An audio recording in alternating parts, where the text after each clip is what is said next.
Now, for those that don't know what a canon event is, Abby, can you explain, please? A canon event is a key event that happens in your life that makes you who you are. So the generic example that I always give is like when you're going off to college, but you still have that boyfriend from back home and you don't know if you're supposed to break up with them or not, and then you decide not to break up with them. People consider that a canon event because it's a common thing that everybody goes through, but it's something that's going to build some character for sure in terms of heartbreak. So it's different than milestones. Like milestones would be like getting your driver's license, things of that nature, graduating from college.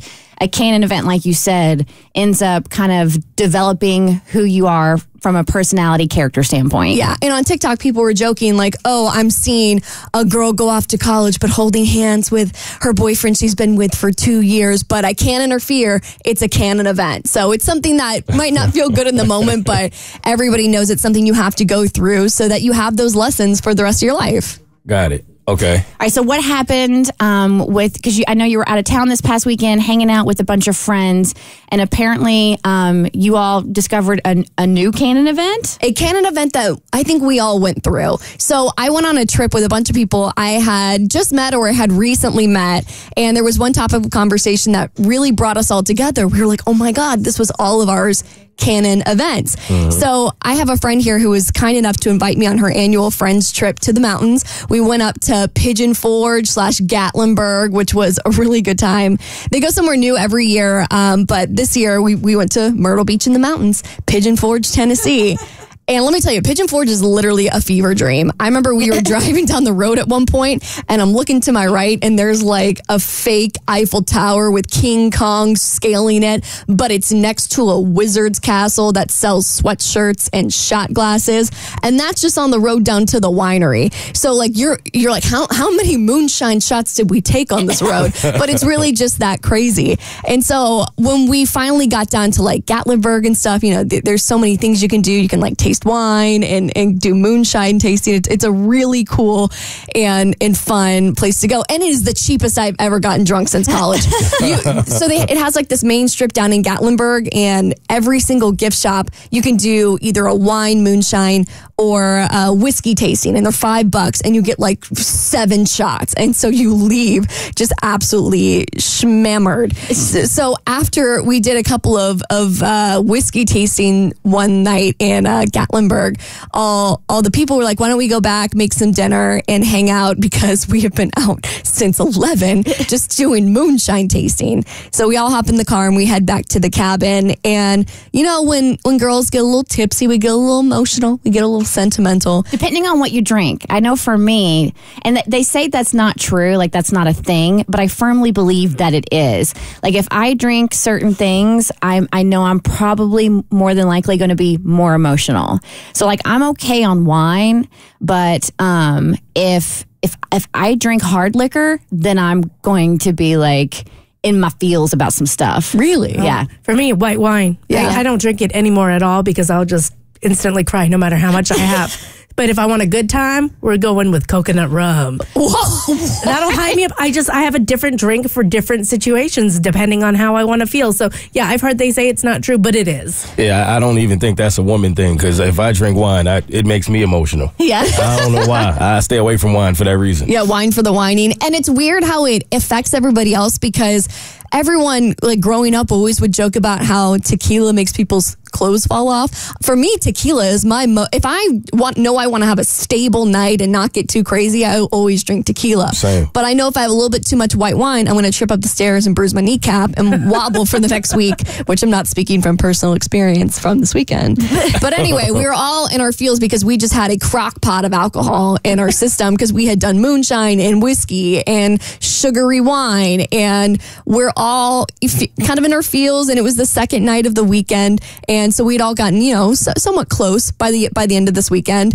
And we decided to go upstairs and pull out this card game called We're Not Really Strangers.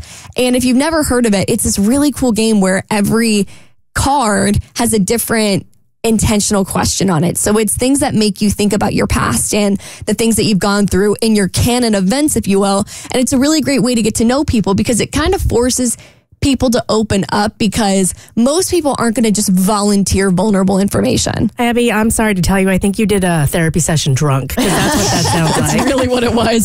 So we're all like in this bunk room and we're all just like kumbaya'd up and pulling out these different cards with these different questions on it. And finally it got around to me and the little siren in the back of my head goes, oh no, vulnerability, stop. And then somebody asked me a question and I forget what the question was, but I do remember my answer because it opened up this whole discussion with all these women about something we've collectively gone through. And the question was something along the lines of like, what's something that you think about often? And I was talking about something that I was talking about in my actual therapy sessions about friendship breakups. And I was talking about how, I haven't really had like a big romantic breakup trauma, but I've had a lot of friendship breakups and I've had a lot of friendships that have deeply impacted me in really challenging ways. And every single girl said, oh my God, I had a bad breakup in high school with one dude, but like, oh my God, my best friend breakup destroyed me. And for the rest of the night, I mean, we were probably up there for like 2 or 3 hours. Every single girl just gave an account of this canon event of losing either one or multiple of their best friends. And that was really healing for me because it's something I'm going through right now. And it's something that can make you feel very isolating because you've lost somebody in your life. And so now you're feeling the loss of that person, but also it makes you feel like, is there something wrong with me that, I lose people throughout my life? And it was very comforting to hear that this is something that a lot of women go through and a lot of women experience.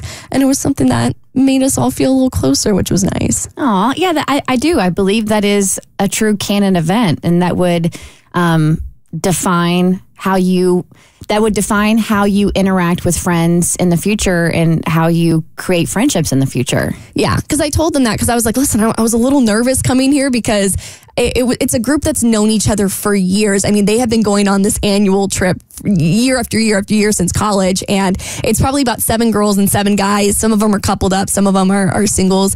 And I admitted, I was like, I had a little bit of social anxiety coming here because I have some friendship trauma and, you're all like these really cool girls and it makes me nervous to be around new people because I have this deep fear of rejection. And the fact that you guys have just welcomed me has made me feel so like, it healed a bit of me. That's awesome. I wonder genuinely how you felt after it was all done and you got all that vulnerability out. Because I know for me, that game would have been a nightmare. You're like, I'm exhausted. Yeah. I'm worn out. I'm going to bed. I don't want to see any of you again.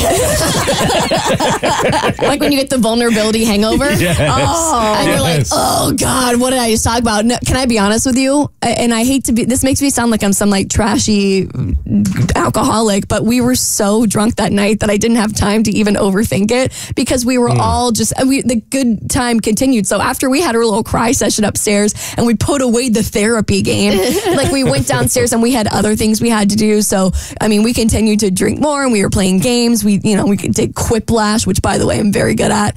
And the rest of the night was so fun and it made it more enjoyable because I felt like, oh, now we're like cool. Now we're like pals.